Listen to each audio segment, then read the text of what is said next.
ifuhe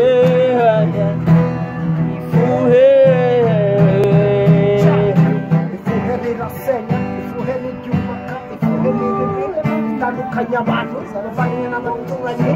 Reka ifuhe, reka ifuhe, reka ifuhe.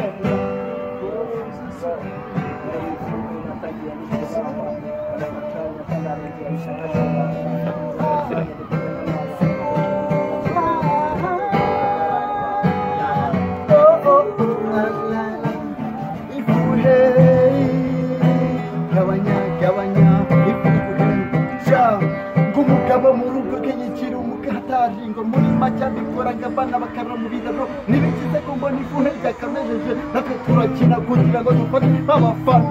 Ifuhe muri make nacyo bivuze udafite urukundo ukontorora wa mutima wawe. Ifuhe narivuze ugabanya ifuhe kuko nta na kimwe wageraho ufite ifuhe. Uzica benshi cyane, uzi imitima ya benshi cyane, uzabona ngo byinshi cyane bitandukanye n'ifuhe. Ifuhe basani muze hano.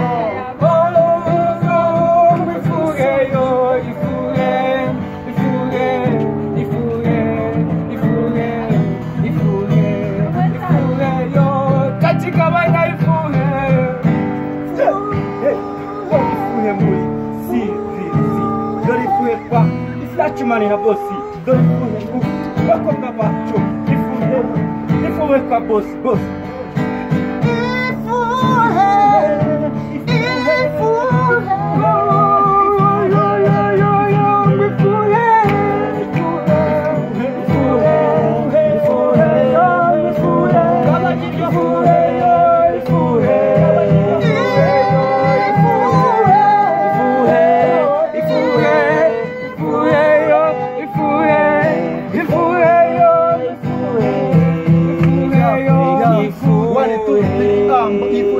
Mubazadra ngo rikabagira imirambo ngo nibiki mbona muri mise ko mbona n'umugabo isaguye abagore batanu mbona bamurasta ukumva ibituza bamwasa umugore. Ifuhe rirasenya iryubaka, ifuhe riri mu benshi ngo biba bibi cyane. Ifuhe yajemo akavuyo nagari byiza ngo mukurikirane series. Ifuhe kuri ica kuri Hinga TV cyane ngiyobowe na Pastor Darabta. Bari munsi karagina hano n'indi kagahirwa muri aka kanya. Uraba